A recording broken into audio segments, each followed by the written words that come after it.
Şerife'nin örgü dünyasına hoş geldiniz. Bugün sizlere çok güzel bir burgu modeli göstereceğim. Bu burgu modelini ister bayan yeleklerinde, ister erkek ceketlerinde, isterseniz de bebek örgülerinde kullanabilirsiniz. Burgumuz 9 ilmekle yapılıyor. Kenarlarda, aralarda ikişer tane ters ilmek kullandım. Toplamda 11 ilmek ve katlarını ayarlamanız gerekiyor.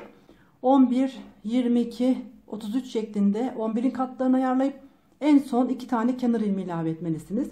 Ben 2 model üzerine anlatım yapmayı düşünüyorum. 2 model için 11 11 22 2 kenar ilmeği ile birlikte 24 ilmek hazırladım ve örgüme başlıyorum.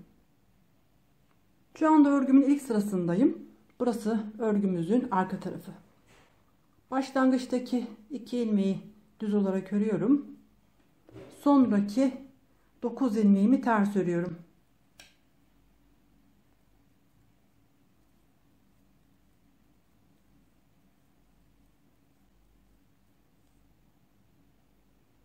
Tekrar arada 2 tane ilmeğimi düz olarak örüyorum ve 9 ilmeğimi ters örüyorum.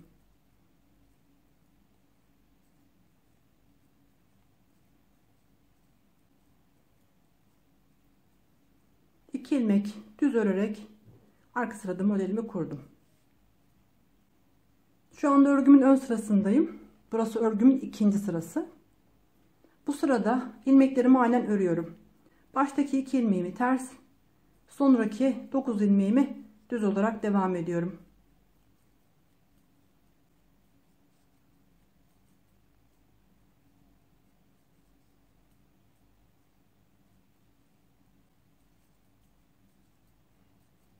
Burayı hızlıca geçmek istiyorum.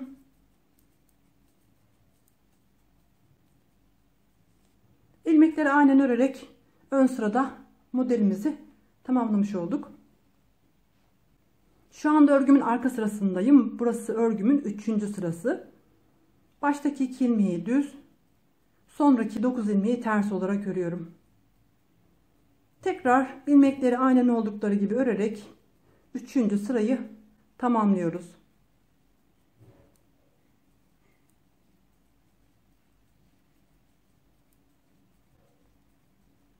Buraları hızlı geçiyorum. Çünkü herhangi bir işlem yapmıyorum. Örgümün 4. sırasındayım. Burası örgümün ön sırası. Bu sırada önce 2 ilmek ters ilmeklerimi örüyorum. 9 ilmek olan modelimin olduğu bölüme gelince ilk baştaki 3 ilmeği sonraki 3 ilmeğin arkasına alıyorum.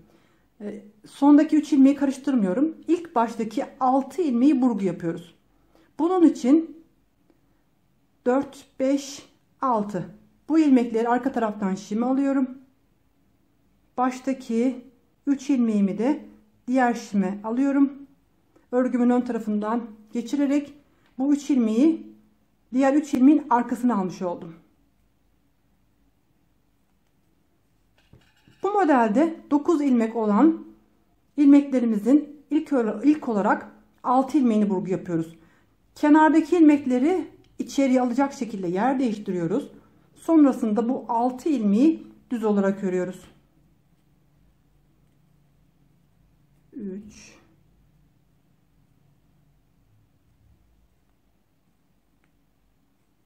4 5 6 yerlerini değiştirdiğim bu 6 ilmeği düz olarak ördüm.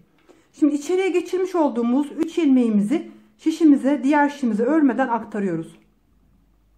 Ve bu 3 ilmeği bir kez daha düz olarak devam ediyoruz.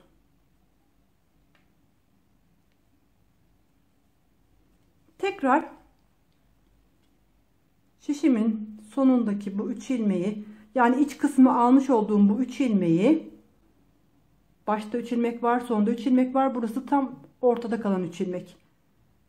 Tekrar aktardım şişime örmeden ve baştaki ilmeği örüyorum, bir, ikinci ilmeği örüyorum, üçüncü ilmeği örüyorum. İkinci defa bu ilmekleri dönerek örmüş oldum. Tekrar üçüncü defa ilmeklerimi örmeden şişime aktardım ve bu 3 ilmeği baştaki ilmekten başlayarak sırasıyla düz olarak ördüm. 3 defa geri döndükten sonra devam ediyorum. Sonraki 3 ilmeğimi düz olarak örüyorum. Biraz daha ilerlediği zaman modelimiz çıkacak. Arada iki tane ilmeğimi ters olarak ördüm. Burada baştaki 3 ilmeği örgümüzün ortasına geçirmemiz lazım. Bunun için 4, 5, 6 bu ilmekleri sağdaki şişimizi arka taraftan alıyoruz. Baştaki 3 ilmeğimizi soldaki şişimizi ön taraftan alıyoruz. Baştaki bu 3 ilmeği örgümüzün ön tarafından diğer ilmeklerin arkasına geçirdik. Sonra bütün ilmekleri birleştiriyoruz. Ve bu 6 ilmeği düz olarak örüyoruz.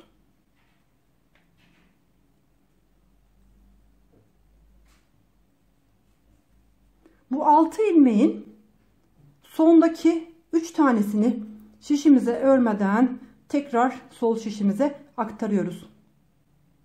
Baştaki 3 ilmeği bırakıyoruz. Sadece sondaki 3 ilmeği örmeden aktardık ve tekrar baştaki ilmeği düz örüyorum. İkinci ilmeği düz örüyorum. Üçüncü ilmeği düz örüyorum. Aynı 3 ilmeği tekrar ikinci defa örmeden şişimize aktarıyoruz ve bu ilmekleri sırasıyla tekrar baştan sona örüyoruz. Üçüncü kez ilmeklerimizi örmeden diğer şişimize alıyoruz ve aldıktan sonra baştaki ilmeğimizi düz örüyoruz. İkinci ilmeğimizi düz örüyoruz ve üçüncü ilmeğimizi düz örüyoruz. Örmeden şişimize 3 defa aktarmamız gerekiyor. Sonrasında kalan 3 ilmeği örerek örgümüze devam ediyoruz. Örgümün arka tarafındayım. Burası örgümüzün 5. sırası.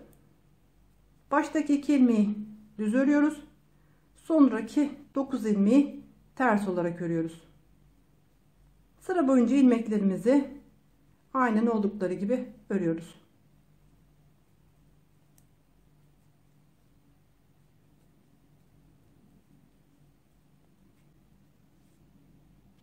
Şu anda örgümün ön sırasındayım. 6. sıradayım. Baştaki 2 ilmeğimi ters olarak örüyorum. Önceki sırada, ön sırada burgu işlemimizi yapmıştık.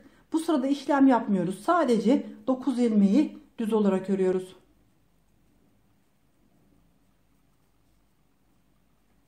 Bir önceki ön sırada burgu işlemi yapmıştık. Bu defa ön sırada burgu işlemi yapmadan ilmekleri aynen oldukları gibi örüyoruz.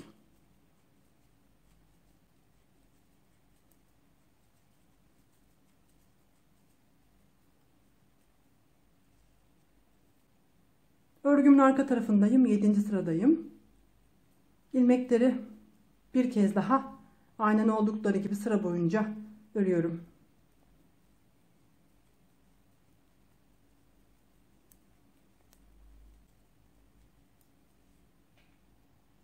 Tekrar örgümüzün ön yüzüne geçtiğimiz zaman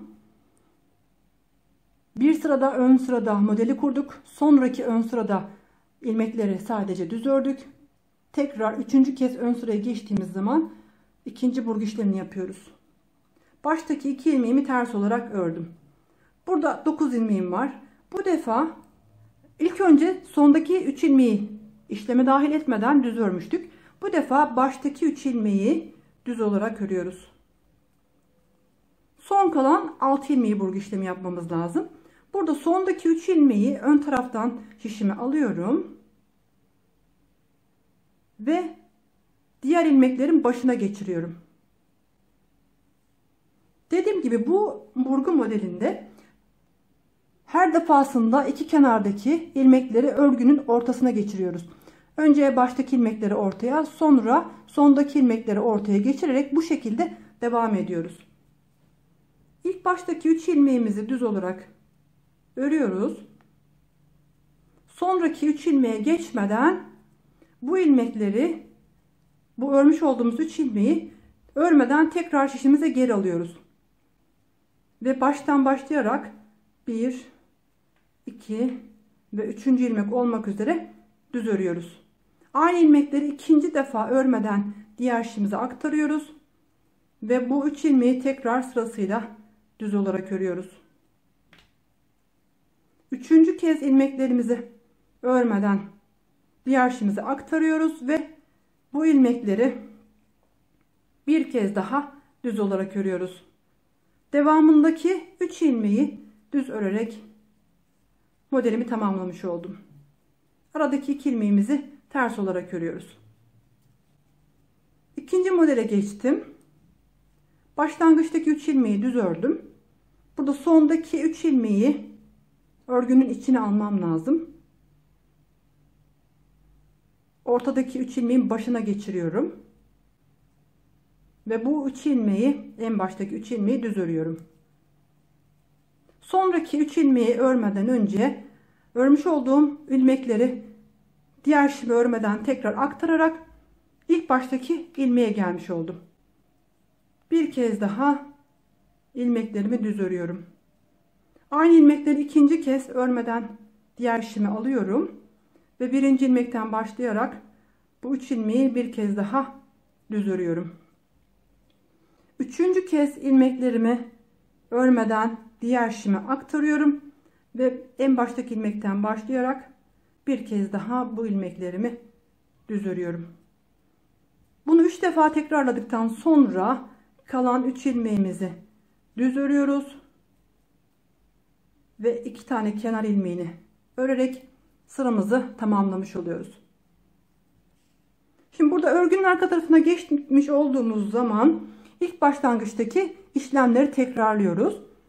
Her burgunun arasında ön yüzde bir bu sırada burguyu yapmış isek bir sonraki ön sırada ilmekleri düz örüyoruz.